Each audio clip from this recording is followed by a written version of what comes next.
আজ পড়ছি স্বামী শিষ্য সংবাদের উত্তরকাণ্ডের চতুর্দশ বল্লী। স্থান বেলুড় মঠ, বর্ষ 1901 খ্রিস্টাব্দ। স্বামীজির শরীর এখন খুব অসুস্থ।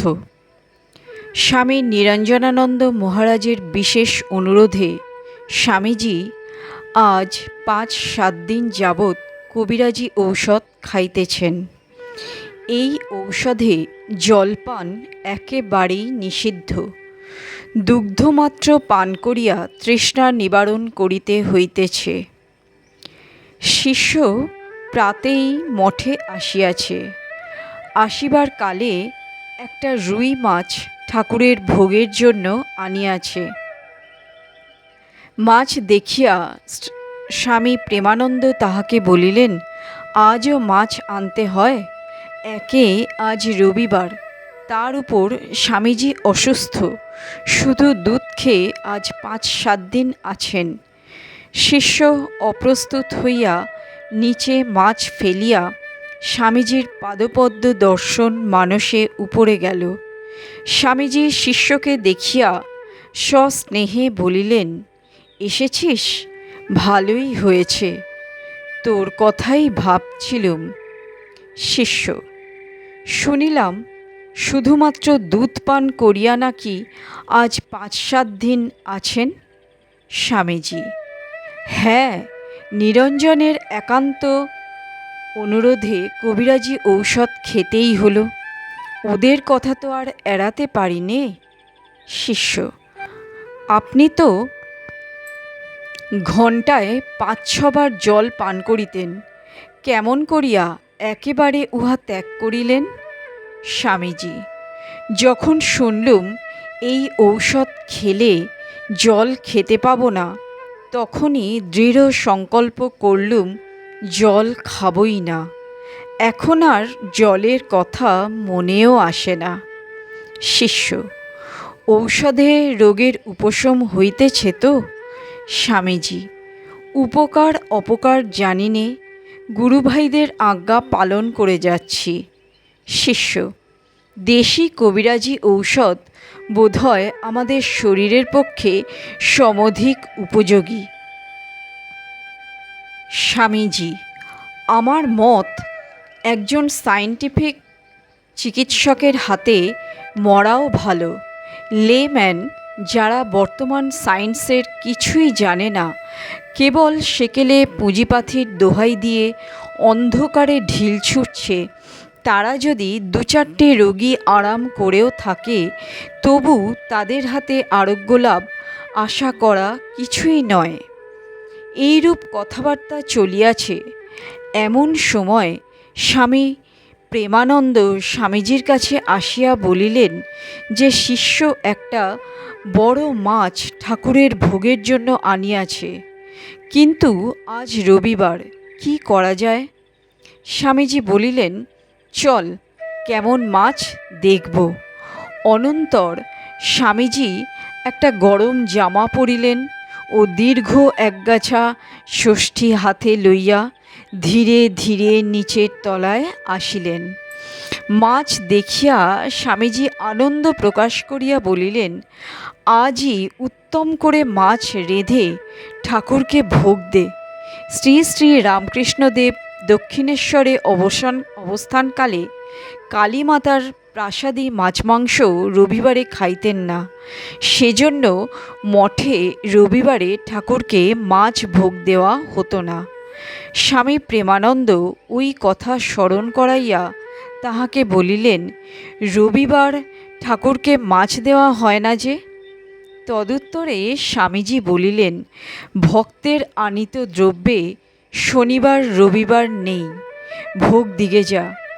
স্বামী প্রেমানন্দ আর ওজোর আপত্তি না করিয়া স্বামীজির আজ্ঞা শিরোধার্য করিলেন এবং সেদিন রবিবার সত্ত্বেও ঠাকুরকে মৎস্য ভোগ দেওয়া স্থির হইল। মাছ কাটা হইলে ঠাকুরের ভোগের জন্য অগ্রভাগ রাখিয়া দিয়া স্বামীজি ইংরেজি ধরনের রাঁধিবেন বলিয়া কতকটা মাছ নিজে চাহিয়া লইলেন এবং আগুনের তাতে পিপাসার বৃদ্ধি হইবে বলিয়া মঠের সকলে রাঁধিবার সংকল্প ত্যাগ করিতে অনুরোধ করিলেও কোনো কথা না শুনিয়া দুধ, ভার্মিসেলি, দধি প্রভৃতি দিয়া 4-5 প্রকারে ওই মাছ রাঁধিয়া ফেলিলেন। প্রসাদ পাইবার সময় স্বামীজি ওই সকল মাছের তরকারি আনিয়া শিষ্যকে বলিলেন, বাঙাল মৎস্যপ্রিয়, দেখ দেখি কেমন রান্না হয়েছে।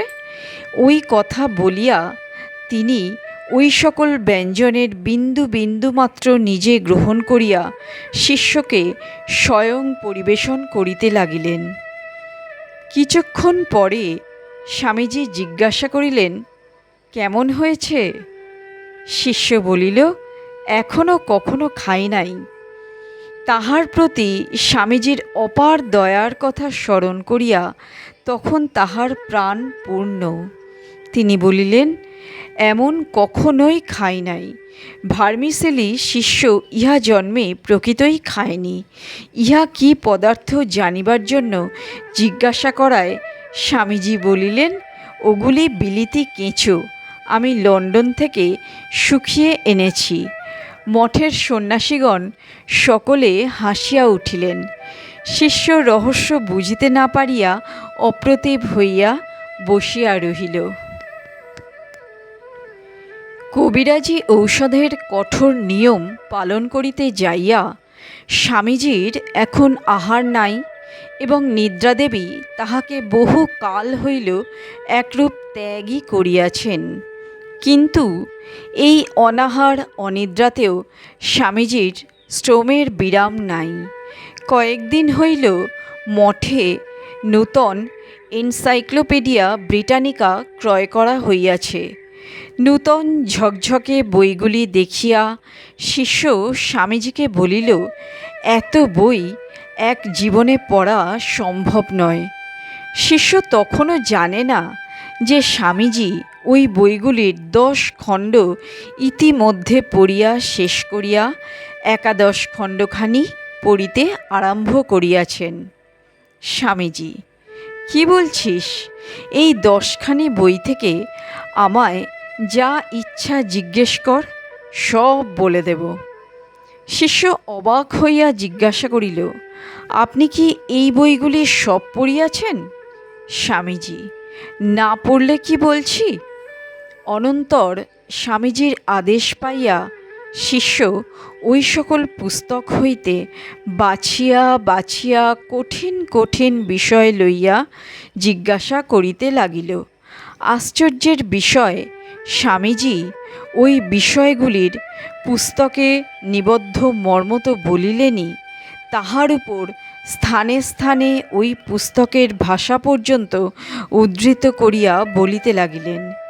শিষ্য ওই বৃহৎ 10 খণ্ড পুস্তকের প্রত্যেকখানি হইতেই 2-1টি বিষয় জিজ্ঞাসা করিল এবং স্বামীজির অসাধারণ ধী ও স্মৃতিশক্তি দেখিয়া অবাক হইয়া বইগুলি তুলিয়া রাখিয়া বলিল, ইহা মানুষের শক্তি নয়। স্বামীজি, দেখলি, একমাত্র ব্রহ্মচর্য পালন ঠিক ঠিক করতে পারলে সমস্ত বিদ্যা মুহূর্তে আয়ত্ত হয়ে যায়, শ্রুতিধর স্মৃতিধর হয়ে যায়। এই ব্রহ্মচর্যের অভাবেই আমাদের দেশের সব ধ্বংস হয়ে গেল।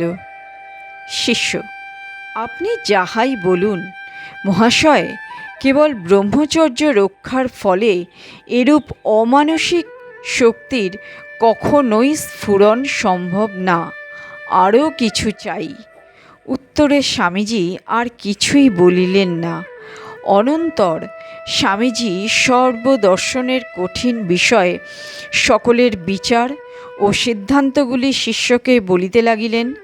অন্তরে অন্তরে ওই সিদ্ধান্তগুলি প্রবেশ করাইয়া দিবার জন্যই যেন আজ তিনি ওইগুলি ওইরূপ বিশদভাবে তাহাকে বুঝাইতে লাগিলেন।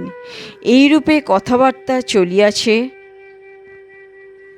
এমন সময় স্বামী ব্রহ্মানন্দ স্বামীজির ঘরে প্রবেশ করিয়া শিষ্যকে বলিলেন, তুই তো বেশ স্বামীজির অসুস্থ শরীর কোথায় গল্প স্বল্প করে স্বামীজির মন প্রফুল্ল রাখবি, তা না তুই কি না ওই সব জটিল কথা তুলে স্বামীজিকে বকাচ্ছিস।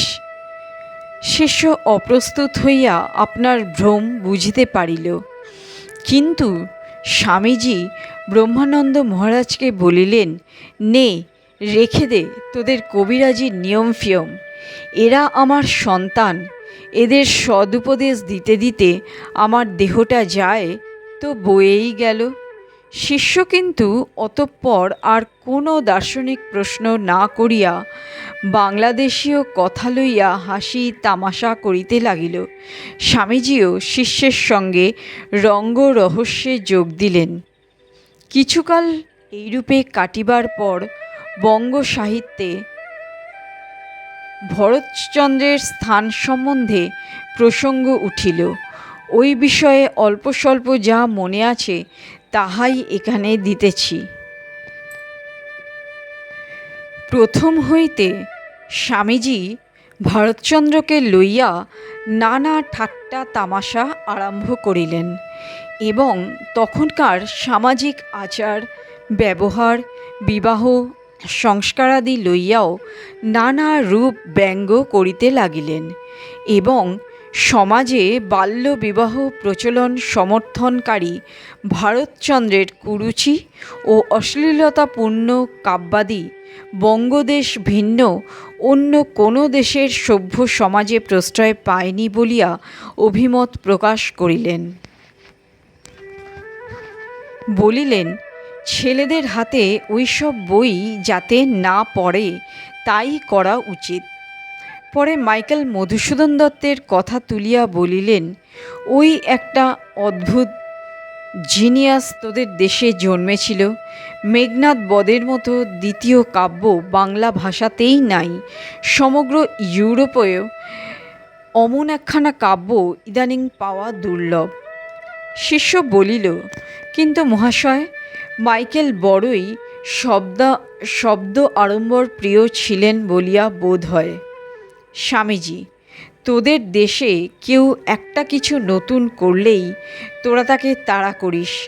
আগে ভালো করে দেখ লোকটা কি বলছে, তা না যা কিছু আগেকার মতো না হলো অমনি দেশের লোক তার পিছু লাগলো। এই মেঘনাদবধ কাব্য যা তোদের বাঙাল ভাষার মুকুটমণি, তাকে অপদস্থ করতে কিনা ছুঁচবোধ কাব্য লেখা হলো।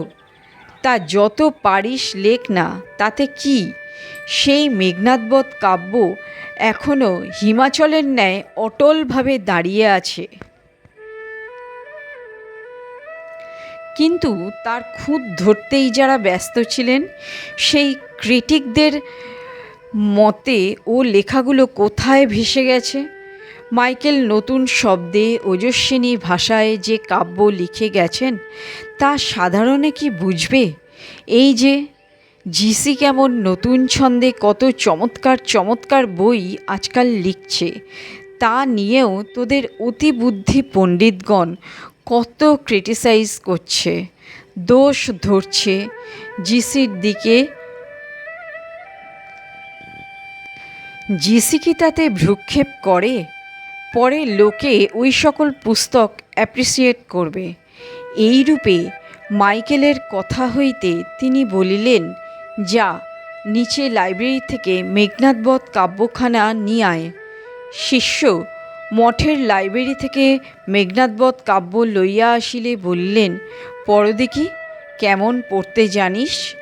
শিষ্য বই খুলিয়া প্রথমেই স্বর্গের খানিকটা সাধ্যমতো পড়িল, কিন্তু পড়া স্বামীজির মনোমতো না হওয়ায় তিনি ওই অংশটি পড়িয়া দেখাইয়া শিষ্যকে পুনরায় উহা পড়িতে বলিলেন।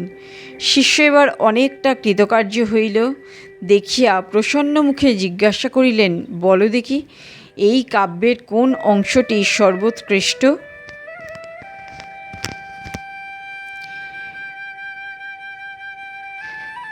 শিষ্য কিছুই না বলিতে পারিয়া নির্বাক হইয়া রহিয়াছে দেখিয়া স্বামীজি বলিলেন, যেখানে ইন্দ্রজিৎ যুদ্ধে নিহত হয়েছে, মন্দোদরী শোকে মোহমান হয়ে রাবণকে যুদ্ধে যেতে নিষেধ করছে, কিন্তু রাবণ পুত্রশোক মন থেকে জোর করে ঠেলে ফেলে মহাবীরের ন্যায় যুদ্ধে কৃত সংকল্প, প্রতিহিংসা ও ক্রোধানলে স্ত্রী পুত্র সব ভুলে যুদ্ধের জন্য বহির্গমনোন্মুখ, সেই স্থান হচ্ছে কাব্যের শ্রেষ্ঠ কল্পনা। যা হবার হোক গে, আমার কর্তব্য আমি ভুলব না, এতে দুনিয়া থাক আর যাক। এই হচ্ছে মহাবীরের বাক্য। মাইকেল সেইভাবে অনুপ্রাণিত হয়ে কাব্যের ওই অংশ লিখেছিলেন। এই বলিয়া স্বামীজি সে অংশ বাহির করিয়া পড়িতে লাগিলেন। স্বামীজির সেই বীর দর্পোদ্যোতক পঠন ভঙ্গি আজও শিষ্যের হৃদয়ে জ্বলন্ত জাগরুক রহিয়াছে। নমস্কার।